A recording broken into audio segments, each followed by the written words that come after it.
The following is a presentation of Muddy River Sports.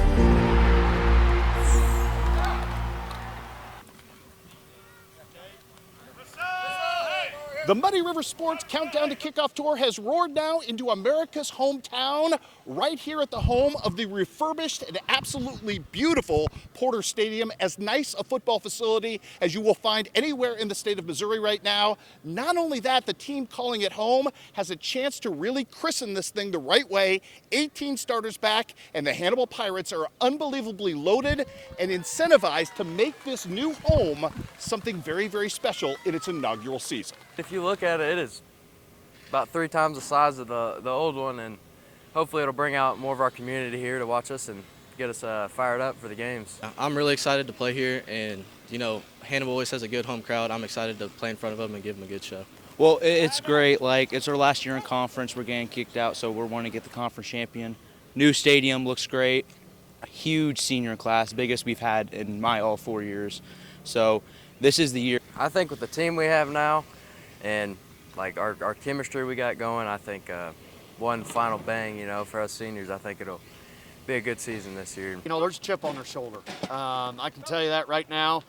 You know, we did not win conference or district for the first time in a while. For some of these guys in the locker room, that's the first time they've ever not won conference or district. So there's definitely a chip on their shoulder when they're going to step out on the field and they're ready to roll.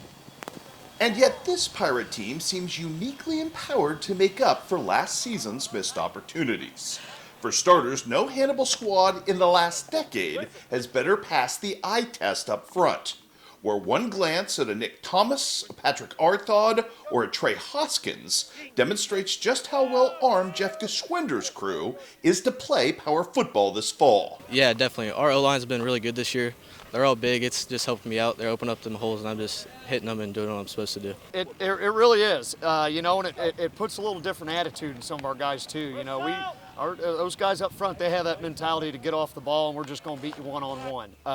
You know, and when those guys have that attitude, it trickles right on up to the running backs, to the wideouts. It just creates a all-out, more physical game. And you know, those seniors, we got about 18 seniors on the team, and we got some big dudes out there too. So the experience they bring, the attitude they bring has really lifted everybody else's attitude and physicality. Our communication's way better than last year. Last time we would just stay silent. But this year we're communicating. We're saying, there's a man outside, go get him. Or if there's someone coming up, we call that out, and it's just really helping us through the play. Offensively, line play sets the tone for a versatile troika of run game options.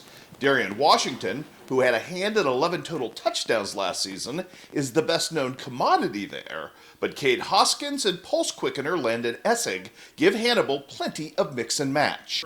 Oh, for sure. I mean, we got so many different ways to go about all the plays, and we just have speed everywhere. Well, they are really good. We have some pretty speedy backs. They can make plays. Darian, he's just a playmaker. Cade, he's a workhorse. He can get through anybody. And Landon, he can outspeed anybody on that field. We got 3 people who can be a threat to defenses. Defense can't just worry about one of us. They got to worry about all 3. And then also, if we need a break, you know, me and Darian play both ways. So Landon can rotate in and give us a break. And we can also all be on the field at the same time. Absolutely. And the good thing about those 3 guys is they can do they have the speed to hit home runs and break outside, but they're also physical and good enough strong enough to run in the box and break tackles. So, and that's the fun thing about having that is you can really play around with your tendencies and do a lot of different things when you got 3 guys like that. Now when we have, you know, Wythe Dorsey in the backfield too, it just adds another wrinkle to it. Yeah, for sure. I mean, we got Cade and Darian back there.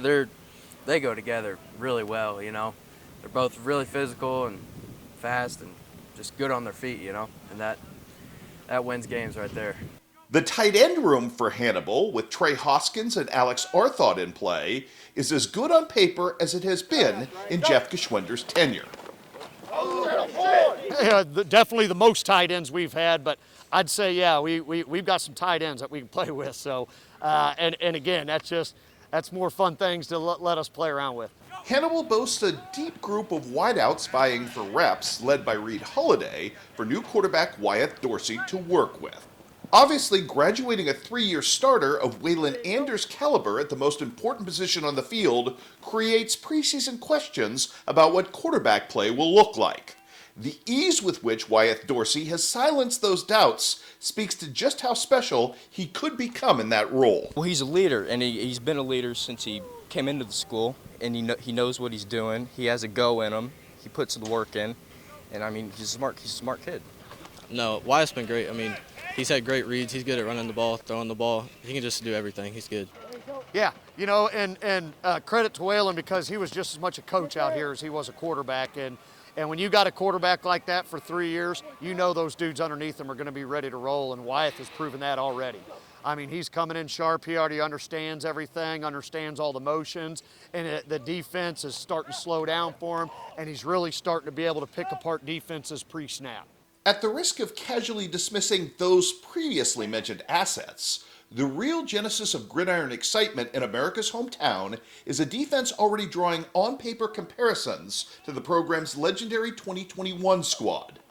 The proof there will be in the tackling, of course, but like the very best all-time Hannibal squads, this unit is absolutely stacked on the last line of defense at safety.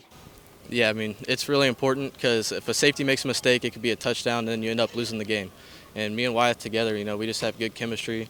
We hang out outside of football, in football, and it's just fun playing with them. It does a little bit because those guys have extremely high IQs back there. They're able to read offenses very well. One, because our 3 safeties have more Friday night experience than probably anybody else on the team. And, you know, those guys see it, and they just have some flat-out ball skills and some speed. So having those 3 guys back there and really seeing everything, it by all means allows us to do a lot of different things, not just in the box, but in the defensive backfield as well. And, you know, with you know, Ben Worthington, Cade Hoskins, Wyeth Dorsey, like I said, not only do they have high IQ, but they are just very talented players with a lot of experience in their belt. And as well at linebacker, where Kason McAfee and James Wetton combined for 120 total tackles a year ago. But it's not just the stops themselves here, but the manner in which the back end of this unit finishes. In practice, we'll get a little riled up, you know, who lays the biggest hit, but it's all love at the end of the day. You know, these kids want to hit. You're absolutely right. They want to come out and they want to bang each other. But, you know, you get to doing that for 10, 12 weeks straight, and bodies are going to be broken down. So, you know, we got to find that good timing between flat out getting after it and when to be smart and when to stay sharp. But, you know, that's a good problem to have. When you got a team that just wants to come out and crack some dudes, then that's something that you can work with. Yep, me and James back there, and we got Alex, Donnie, we got a couple younger guys coming up, but I mean, if one of us ain't there, the other one's gonna make the play. You can bet on it every time. Hannibal will go to battle with 2 new cornerbacks in play in Darian Washington and Nick Ferreira, who have made strong strides early. And up front in the trenches with Trey Hoskins back and Aiden Scott coming off an all-conference breakout last fall, that gives the Pirates as much 3-level artillery as it has had since that 2021 Show Me Bowl appearance. I mean, we've always had a good, front 7. It always helps our job, makes it easier. Our line's good, our linebackers are good. It just helps everyone out. You get basically the state championship game number 1. Do you kind of like knowing where you're at in the first week with Elias down there? I think that's the best thing for us. It shows us what we need to work on, what we don't need to work on. I mean, it's perfect. Yeah, we always enjoy playing them week 1, getting a hard game. And we're excited. We've been waiting to play them since last year. We're ready to beat them this year. Having Elias week 1 is always a great first game for us, for both us and for Elias. We both know that we're going to be physical coming out. We both know that we can find each other's weaknesses. So it's always a great game for both of us. Both staffs and teams get a lot of good out of that first game. I know the kids are excited about it, and it's going to be a battle. Muddy River Sports. Our home, our sports.